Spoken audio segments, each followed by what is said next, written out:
여러분 안녕하십니까, 진성호입니다.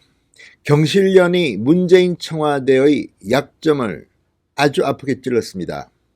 충격적인 전수조사 결과를 발표했습니다. 바로 부동산 이야기입니다. 청와대의 직원들, 전현직 청와대 공직자들이 보유한 아파트 오피스텔 가격, 현 정부 출범 이후 평균 3억 2천만 원이 늘었다. 이런 경실련의 분석이 나왔습니다. 정말 충격적입니다. 어떻게 그 짧은 시간에 3억 2천만 원? 경실련은 문재인 대통령의 무능을 비판합니다. 그리고 청와대 참모들 징계하라고 요구하고 있습니다. 도대체 어떻게 보고했길래 문재인 대통령은 계속해서 부동산가 잡았다, 안정돼 있다 이렇게 말하는 겁니까? 그러면서 뒤로는 청와대 고위공직자들은 이렇게 집값, 불로소득 팍팍 늘고 있습니까? 정말 충격적인 조사 결과가 나왔습니다. 문재인 대통령 톡톡히 망신을 당했습니다. 진성호의 융단 폭격 시작합니다. 문재인 청와대를 융단 폭격합니다. 방송에 앞서 아직 진성호 방송의 구독자가 아니신 분들은 붉은색 구독 버튼 꾹 눌러주시기 바랍니다. 경제정의 실천 시민연합 경실련은 오늘 서울 종로구 경실련회관에서 긴급 기자회견을 열었습니다. 그리고 현 정부 대통령 비서실에서 근무한 전현직 공직자가 소유한 아파트 오피스텔 가격이 평균 8억 2천만 원에서 11억 4천만 원으로 39% 증가했다고 밝혔습니다. 39%입니다. 3억 2천만 원이 늘었다는 겁니다. 특히 자산 증가 상위 10명의 경우 평균 10억 원이 늘었다고 합니다. 문재인 정권 출범한 뒤 2, 3년밖에 안 됐는데 그 짧은 기간에 이 상위 10명의 경우 평균 10억 원이 늘었다고 합니다. 평균입니다. 평균. 기가 막힌 재테크, 부동산 테크입니다. 경실련은 이번 분석을 이렇게 했습니다. 대통령 비서실에서 근무했던 전현직 공직자 76명, 이 중에서 아파트와 오피스텔 보유 현황을 신고한 65명을 대상으로 했습니다. 그리고 2017년 1월의 시세, 그리고 지난달의 시세를 비교했습니다. 그러니까 약 3년쯤 되는군요. 기간만 보면. 경실련 측은 우선 시세 파악이 비교적 쉬운 아파트 오피스텔만 분석했다고 합니다. 그러니까 주택 이런 거는 뺐다는 이야기죠. 공직자윤리위원회가 공개한 공직자 신고재산 자료와 국민은행의 부동산 시세 자료를 토대로 조사했다. 이렇게 설명했습니다. 볼까요? 어떻는지? 경실련에 따르면 65명이 보유한 이 아파트 오피스텔 자산은 지난달 시세 기준으로 743억 원입니다. 743억 원. 1인당 평균 11억 4천만 원으로 집계됐습니다. 특히 재산 상위 10위는 평균 27억 1천만 원의 아파트 오피스텔을 보유한 것으로 드러났습니다. 탑 가장 돈이 많이 올랐던 사람은 누굴까요? 넘버 1. 주현 중소벤처 비서관이었습니다. 주현 중소벤처 비서관이 소유한 서울 강남구 아파트를 비롯한 세 채입니다. 무려 세 채. 문재인 대통령 국민들한테는 2채 이상 보유하지 말라고 해놓고 지금 청와대의 비서관은 무려 세 채입니다. 이 세 채는 2017년 1월 29억 8천만 원에서 지난달 43억 6천만 원, 무려 13억 8천만 원이 올랐습니다. 13억 8천만 원. 두 번째로 많이 오른 공직자는 여연호 국정홍보비서관, 경기 과천시 부림동 재건축 아파트와 마포구 공덕동 2채의 가격이, 이 사람도 또 다주택자네요.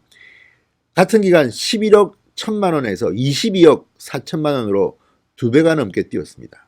11억 1천만 원에서 22억 4천만 원으로 2배가 넘게 뛰었습니다.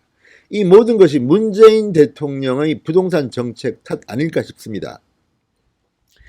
또 한 명 있죠. 내가 강남 살아봐서 아는데 모든 국민이 강남에 살 필요는 없다. 그래서 국민들 염장을 질렀던 장하선 전 정책실장.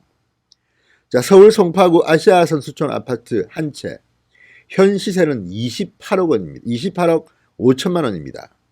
2017년 1월보다 10억 7천만 원이 상승했습니다. 지금 이 아파트 오피스텔 보유재산 상위 10위까지를 보면요, 정말 어마어마합니다. 주현 비서관 현재 43억 6천만 원, 김조원 민정수석 31억 5천만 원, 박종규 재정기획관 29억 2천만 원, 장하성 전 정책실장 28억 5천만 원, 박진규 통상비서관 28억 2천만 원, 김현철 경제부장관 23억 1천만 원, 여연호 비서관 22억 4천만 원, 박형철 반부패 비서관 22억 원, 최희봉 산업정책비서관 전 산업정책비서관 22억 원, 조영우 국정기록비서관 21억 원. 아무튼 이런 상위 랭크된 사람들의 이 집값 상승률은 놀랍습니다. 여연호 105%, 최희봉 70%, 그리고 김현철 77%, 장하성 60%, 김조원 54%. 자, 이 문재인 정부 출범 이후, 그러니까 2017년 1월부터 2019년 11월 현재까지 약 3년입니다. 3년의 기간 동안 이들이 이렇게 집값이 많이 오른 겁니다. 문재인 정권만큼 이 수도권 집값이 오른 정권은 없었습니다. 정말 대단합니다. 자, 문재인 정부의 부동산 정책 컨트롤 타워 설계자라고 불렸던 김수현 전 정책실장.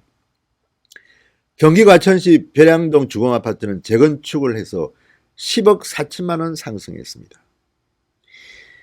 자, 김상조 전 정책실장 청담동 아파트 가격이 11억 5천만 원에서 15억 9천만 원으로 4억 4천만 원 늘었습니다. 이번 조사 대상에는 포함되지 않았습니다. 주택이기 때문에. 그러니까 아파트 오피스텔만 조사했는데 여기에 포함되지 않은 김의겸 전 대변인 흑석동 상가주택 34억 5천만 원의 매각에 1년 만에 8억 8천만 원의 시세 차익을 거둔 것으로 조사되고 있습니다. 자, 김현동 경실련 부동산 건설개혁본부장 이렇게 말합니다. 대통령 참모들의 부동산 가격이 3억 2천만 원 올랐는데 일반 가정이 1년에 2천만 원 저축하면 15년 걸려 모을 돈이다. 1년에 2천만 원 저축도 힘듭니다. 그런데 이렇게 저축을 해도 15년 걸려 모을 돈이다. 이런 엄청난 불로소득이 생겼는데 국민에게는 부동산 가격이 안정됐다고 말하는 것은 적절하지 않다. 경실련에서 청와대 고위공직자들의 아파트 값이나 부동산 값이 얼마나 올랐는지 올해에만 10번쯤 기자회견을 했다. 문재인 대통령이 제대로 알길 바란다 이렇게 말했습니다. 문재인 대통령은 집값 잡았다고 했습니다. 안정화됐다고 얼마 전 MBC 국민과의 대화에서 그렇게 말했습니다. 한 달 전입니다. 그런데 경실련은 올해만 10번쯤 기자회견을 했다. 청와대 공직자들, 고위공직자들이 얼마나 집값이 올랐는지 기가 막힙니다. 자, 이런 것들에 대해서 문재인 대통령은 어떻게 생각할까요? 정말 문재인 대통령은 아무것도 모르고 있는 걸까요? 청와대 참모들에 대해서 관심이 없는 겁니까? 신문도 안 봅니까? 방송도 안 봅니까? 이미 여러 차례 나온 이야기들입니다. 어떻게 할 겁니까, 문재인 대통령? 자, 경실련은 이렇게 말합니다. 문재인 대통령이 문제의 심각성을 인식하지 못하는 동안 청와대 참모들의 부동산 가격은 폭등했다. 소득 주도 성장이 아니라 불로소득이 주도하는 성장만 나타나고 있다. 소득 주도 성장이 아니라 불로소득 성장입니다. 불로소득 주도 성장. 이게 문재인 대통령이 경제를 살리는 길입니까? 국민들은 신음하고 있는데 청와대 고위공직자들만 이렇게 등 따스고 배부르면 됩니까? 기가 막힙니다, 정말. 자, 그리고 문재인 대통령과 정부가 부동산 투기를 조장하고 집값, 땅값의 폭등을 외면한다면 고위공직자들의 부동산값 상승으로 인한 불로소득만 늘려주려 한다는 국민적 비판에 직면하게 될 것이다. 자, 그리고 지난 2년여 동안 집값 폭등 사실을 감추고 거짓 보고로 대통령과 국민을 속인 자들을 문책할 것을 요구한다. 이렇게 경실련은 결론 맺고 있습니다. 그리고 이 집도 문제입니다. 집도 다주택도 문제입니다. 지금 보니까 이거 뭐 국민들한테는 집 2채 이상 소유하지 마라 고통스럽게 만들어주겠다고 해놓고 자기들은 왜 이렇게 집이 많습니까? 기가 막힙니다. 문재인 대통령 알고 있습니까? 알고도 이렇게 한다면 정말 참 나쁜 대통령입니다. 진성호의 융단 폭격이었습니다. 여러분 감사합니다.